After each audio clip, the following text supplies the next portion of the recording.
Shri Sachidananda Sadguru Sainath Maharaj Ki Jai. Chapter 11.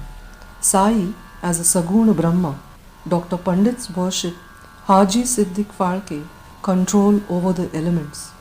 Let us now, in this chapter, describe the manifested Saguna Brahma Sai as to how he was worshipped and how he controlled the elements. Sai as a Saguna Brahma. There are two aspects of God or Brahma, the unmanifested Nirgun and the manifested Sagun. The Nirgun is formless, while the Sagun is with form, though both denote the same Brahma. Some prefer to worship the former and some the latter. As stated in the Gita, chapter 13, the worship of the latter is easy and preferable. As man has got a form, body, senses, etc., it is natural and easy for him to worship the God with form. Our love and devotion do not develop unless we worship Saguna Brahma for a certain period of time, and as we advance, it leads us to the worship, meditation of Nirguna Brahma. So, let us start with Saguna worship. Image, altar, fire, light, sun, water, Brahma are the 7 objects of worship. But Sadguru is better than all this. Let us, on this occasion, bring to our mind the form of Sai, who was non-attachment incarnate and who was a resting place for his devotees.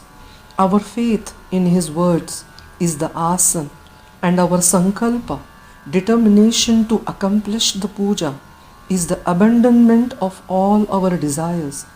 Some say that Sai was a Bhagavad Bhakta, devotee of the Lord. Others say he was a Mahabhagavat, a great devotee. But to us, he is God incarnate. He was ever forgiving, never irritable, straight, soft, tolerant, and content beyond comparison. Though he looked embodied as having the form, he was really disembodied, emotionless, unattached, and internally free. The Ganges, on its way to the sea, cools and refreshes the creatures affected with heat, gives life to the crops and trees, and quenches the thirst of many.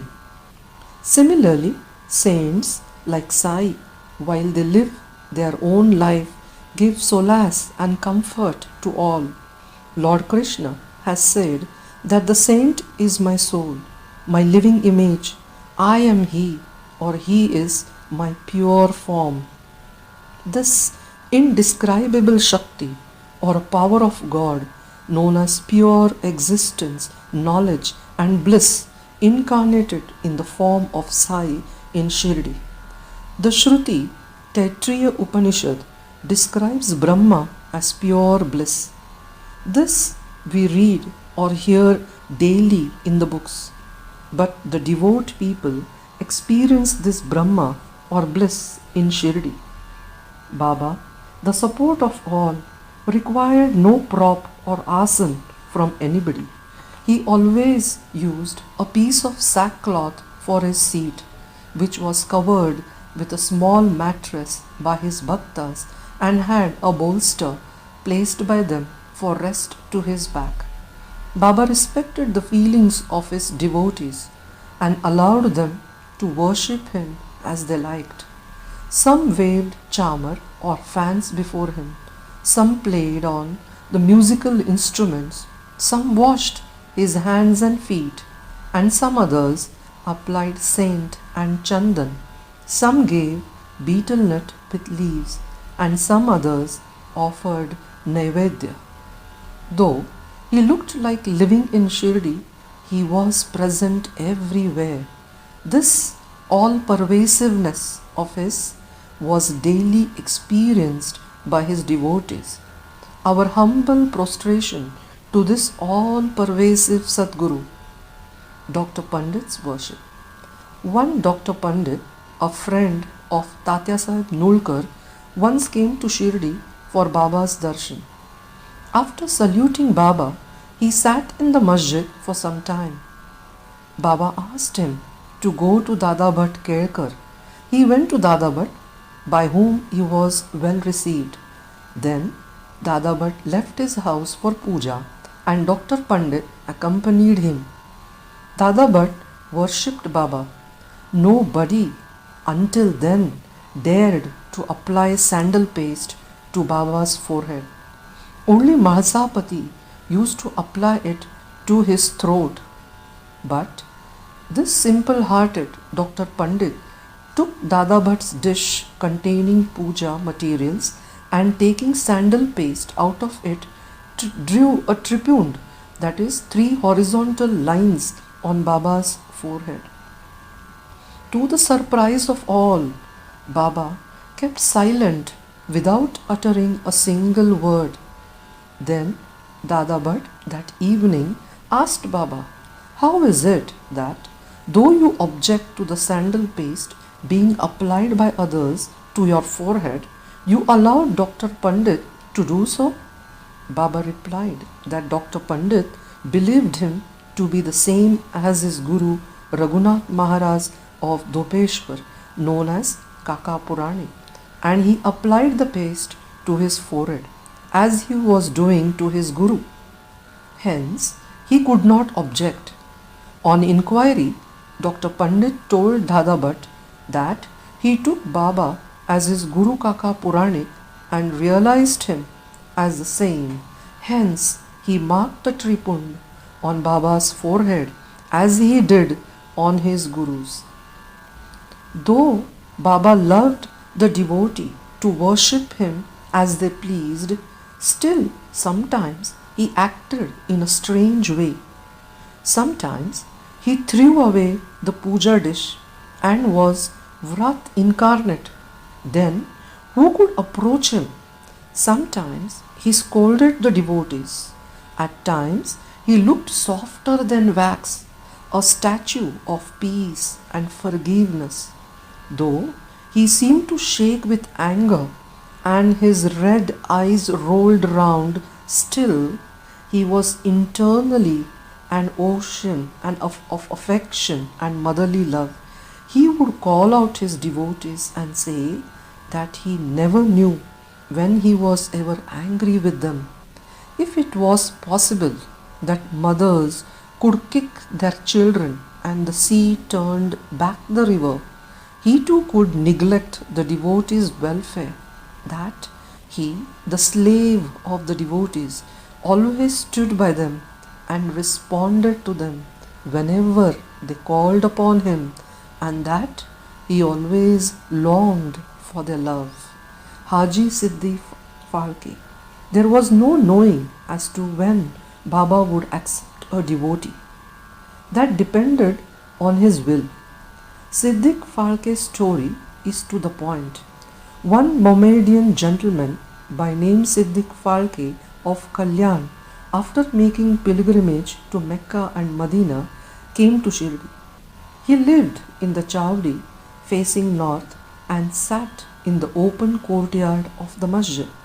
For 9 months, Baba ignored him and did not allow him to step into the masjid.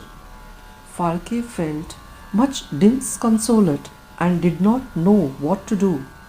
Somebody advised him not to be disappointed but to try to approach Baba through Shama, Madhavrao Deshpande, a close and intimate devotee of Baba.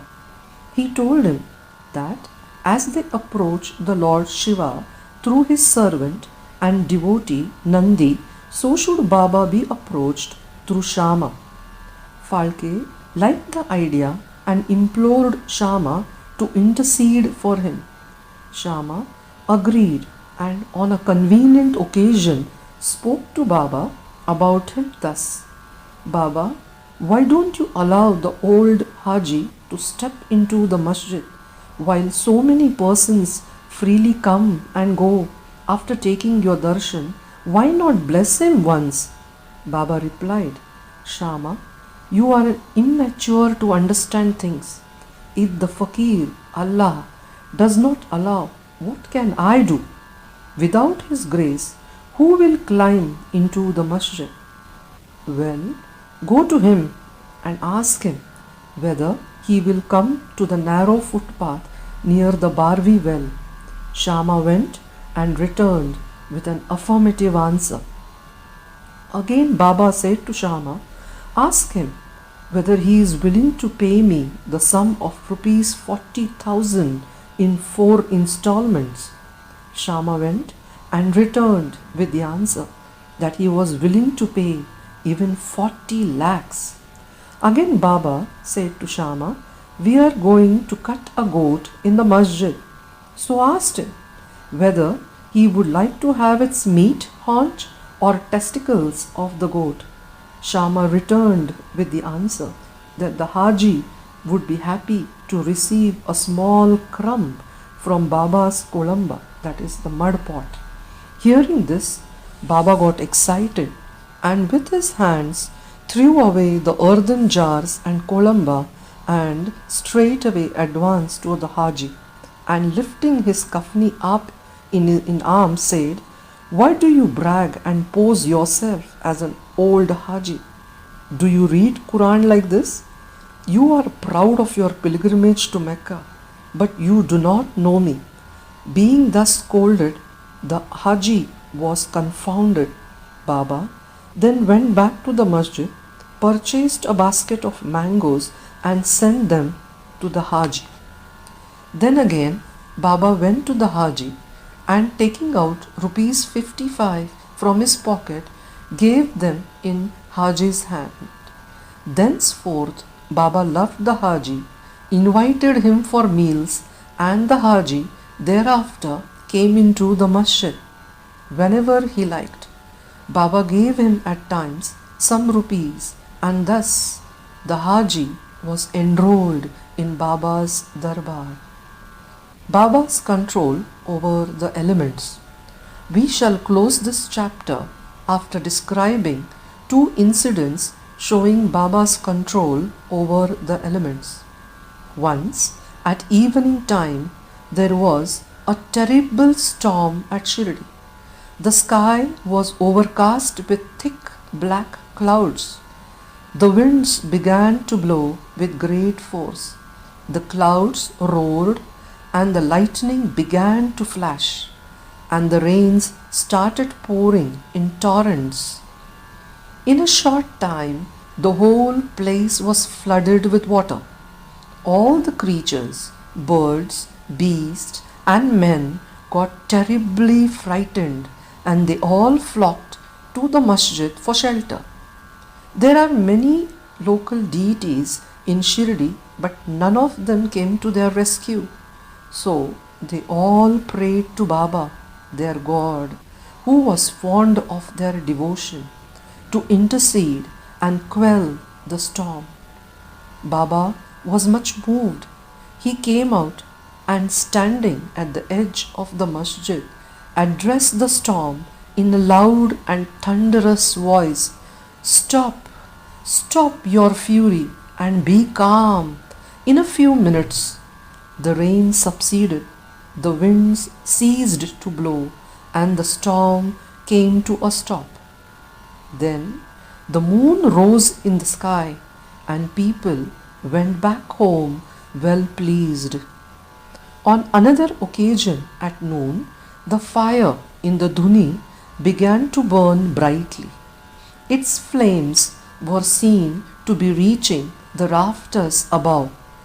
The people who were sitting in the masjid did not know what to do. They dared not to ask Baba to pour water or do anything to quench the flames. But Baba soon came to realize what was happening. He took up his satka, short stick, and dashed it against a pillar in front, saying, Get down, be calm.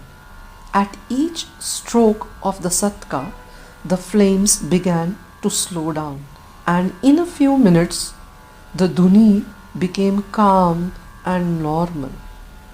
This is our Sai, an incarnation of God.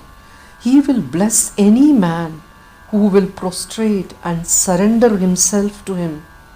He who will read the stories of this chapter daily with faith and devotion will soon be free from all calamities. Not only this, but always attached and devoted to Sai. He will get very soon God vision. All his desires will be fulfilled, and being ultimately desireless, he will attain the supreme. Amen. Bow to Sri Sai. Peace be to all. Shri Sachidananda Sadguru Sainath Maharaj Ki Jai.